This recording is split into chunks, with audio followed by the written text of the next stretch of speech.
Los angiomas son los tumores vasculares benignos más frecuentes del adulto, apareciendo también con frecuencia en los niños.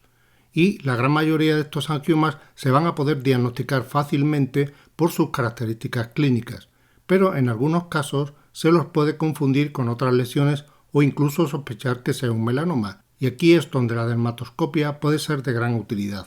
Los criterios dermatoscópicos de los angiomas se pueden simplificar en 4. En primer lugar, una ausencia de estructuras pigmentadas, es decir, no existen estructuras que sugieran que la lesión es melanocítica, no existe red de pigmento, glóbulos o proyecciones. Y en segundo lugar, y es muy característico de los angiomas, la presencia de áreas bien delimitadas por estructuras blanquecinas, denominadas lagunas, generalmente de forma ovalada o circular, de un tamaño variable, de disposición regular en toda la lesión y de un color rojo o azul rojizo, azul negruzco o marrón. En tercer lugar, que estas lagunas carecen de vasos u otras estructuras en su interior. Y por último, en cuarto lugar, el que el fondo de la lesión suele ser homogéneo y generalmente de color rojo lechoso. En esta imagen vemos un angioma típico, como una lesión bien delimitada y como se observan en su interior lagunas de un color rojo violáceo, bien delimitadas por una serie de tabiques blanquecinos. Además, no vemos ninguna estructura de lesión melanocítica y en el interior de la laguna puede haber colores distintos, pero no vemos ninguna estructura vascular ni de ningún otro tipo. Las lagunas corresponden a los vasos sanguíneos dilatados de la dermis y pueden variar de tamaño y color dentro de la misma lesión. Por eso le da un carácter de distinta coloración y forma, como vemos en estas dos imágenes.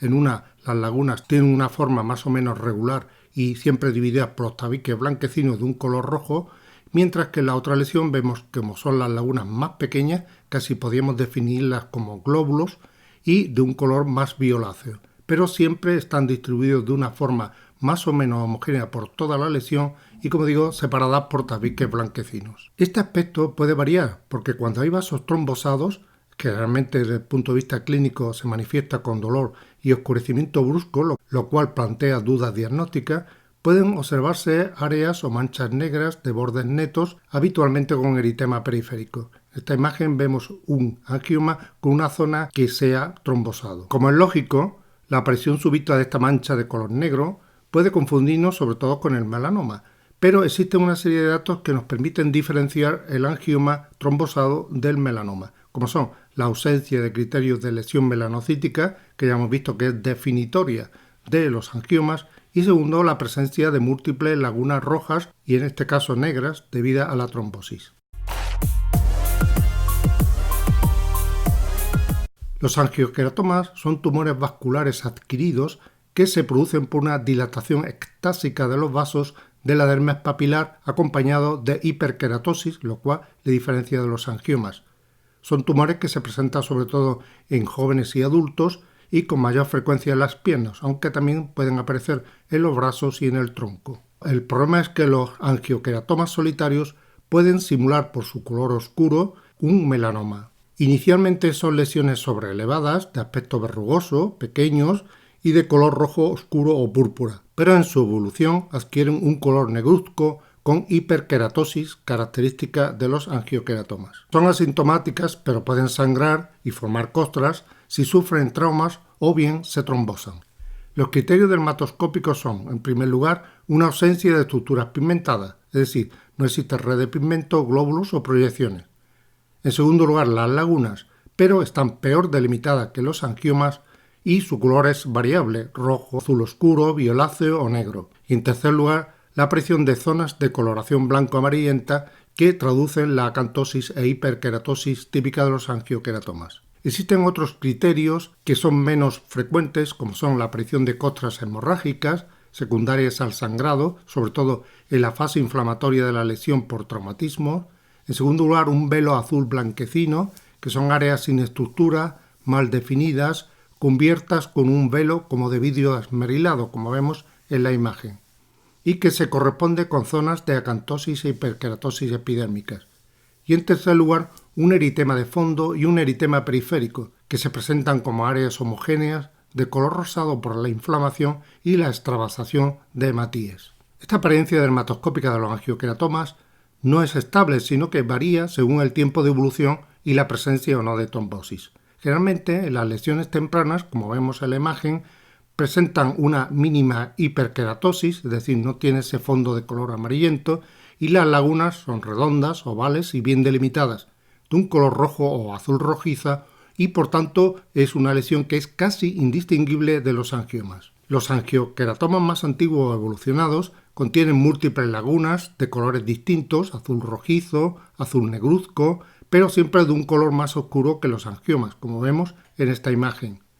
Las lagunas además suelen ya estar mal delimitadas y aparece el fondo blanco amarillento por la epidermis acantósica e hiperkeratósica. En esta imagen vemos lagunas de distinto tamaño, de distinto color y el fondo blanco amarillento que delimita las lagunas. Al igual que ocurre con los angiomas, cuando los angiokeratomas se trombosan o sufren traumatismo, se observan áreas homogéneas y confluentes de pigmento azul negruzco y entonces pueden simular un melanoma, como ocurre en la lesión de esta imagen. En esta otra imagen de un angiokeratoma vemos las características dermatoscópicas. En primer lugar, no existe ninguna estructura de lesión melanocítica. En segundo lugar, observamos la presencia de lagunas de formas variables, no tan bien delimitadas como los angiomas, y de color algunas de ellas muy oscuras.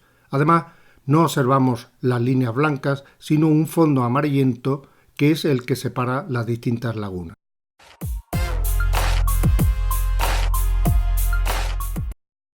Clínicamente es una lesión solitaria, benigna, vascular y poco frecuente que puede confundirse con otros tumores, incluido el melanoma. Desde el punto de vista dermatoscópico es muy característico porque sigue manteniendo su estructura en diana. Aparecen lagunas rojas u oscuras, como en casi todas las lesiones vasculares, y un área periférica rojiza, violácea o anaranjada o marrón homogénea, como vemos en la imagen, ¿no? Vemos una zona central papulomatosa con lagunas en su interior y rodeado de unas estructuras que recuerdan a una red de pigmento de color anaranjado. En esta otra imagen vemos la estructura central con las lagunas mal definidas, no tan bien estructuradas como ocurre en el angioma, y una estructura periférica que se distribuye en forma de corona y que se distribuye de forma difusa fundiéndose con la piel normal.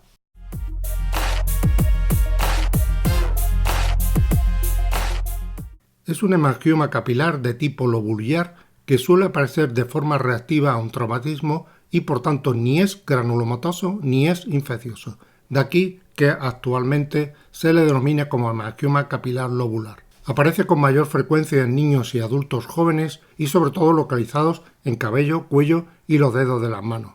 Es frecuente por su localización y por su forma cupuliforme el que sufran inflamación y sangrado. Es lo que clásicamente se conoce en los niños como el signo de la curita, ¿no? El niño viene a nuestra consulta con una venda que tapa el sangrado. Siempre que se extirpe debe mandarse muestra para estudio histopatológico, porque a veces hay que diferenciarlo de los nevus de Spitz, del melanoma, del angiosarcoma y del carcinoma vasocelular y espinocelular. Sus características dermatoscópicas son tres. En primer lugar, la presencia de áreas homogéneas de color rojo o rojo blanquecino separadas por estructuras lineales blanquecinas descritas en raíl de tren. En segundo lugar, están rodeadas por un collarete blanquecino periférico de hiperkeratosis reactiva. Y en tercer lugar, con frecuencia presentan costras hemorrágicas. En esta imagen vemos la dermatoscopia de un hemangioma capilar lobular. En primer lugar, observamos un collarete blanquecino que rodea toda la lesión. En su interior vemos áreas homogéneas rojizas que simulan lagunas y separadas por estructuras blanquecinas. En estas imágenes también de angiokeratomas observamos el collarete periférico y en el centro las estructuras rojizas y estos tabiques blanquecinos que adoptan una disposición en raíl de tren. Como decíamos, es importante cuando quitemos un supuesto granuloma piógeno que mandemos muestras a anatomía patológica. Esta imagen corresponde a un nevus de Spitz, que clínicamente se puede parecer al angiokeratoma presentándose como una lesión sobrelevada, cupuliforme, simétrica y de bordes regulares. Y en la dermatoscopia se observa una lesión simétrica en forma y estructura, con un patrón vascular con vasos puntiformes, algunos lineales y en coma, y en la periferia se observan escasos glóbulos de pigmento marrón. Presenta características que no las diferencia porque son características de las lesiones melanocíticas, pero que a veces puede provocar errores diagnósticos con los granulomas piógenos.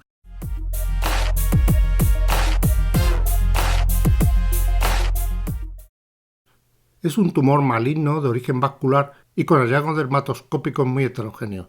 Se caracterizan en primer lugar por la presencia de áreas circunscritas de diferentes colores que están yuxtapuestos, lo que origina lo que se conoce como el signo del arco iris, y que se corresponde con plexos vasculares que están muy próximos entre sí y de distinta coloración. En segundo lugar, la pigmentación homogénea roja-azulada, y en tercer lugar la presencia de pequeños glóbulos marrones o incluso de un retículo pigmentado periférico. Son por tanto lesiones muy polimorfas.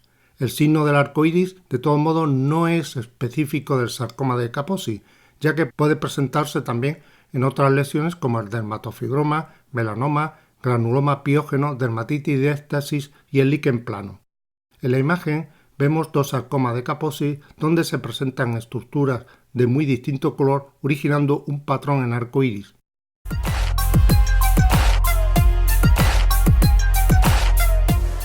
Es el tumor vascular benigno más frecuente en la infancia.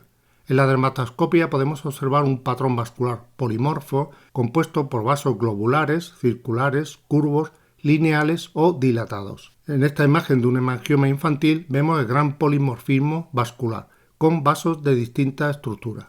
En esta otra imagen de un hemangioma infantil en el dedo observamos el gran polimorfismo vascular, vemos con vasos puntiformes de distinto grosor, etc.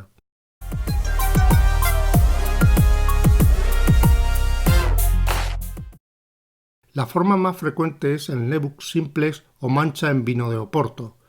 En la dermatoscopia suele presentar un patrón monomorfo compuesto por estructuras lineales y o glóbulos rojos. Se han descrito dos patrones dermatoscópicos de la mancha de Oporto que pueden tener relevancia sobre todo a la hora de plantear un tratamiento con láser. En primer lugar, el patrón papilar superficial, que está compuesto por puntos y glóbulos de color rojo y que responden mejor al tratamiento con láser terapia. Y el otro patrón, que es el subpapilar o profundo, que lo vemos en la otra imagen, con vasos lineales y tortuosos y que tiene peor resultado desde el punto de vista quirúrgico.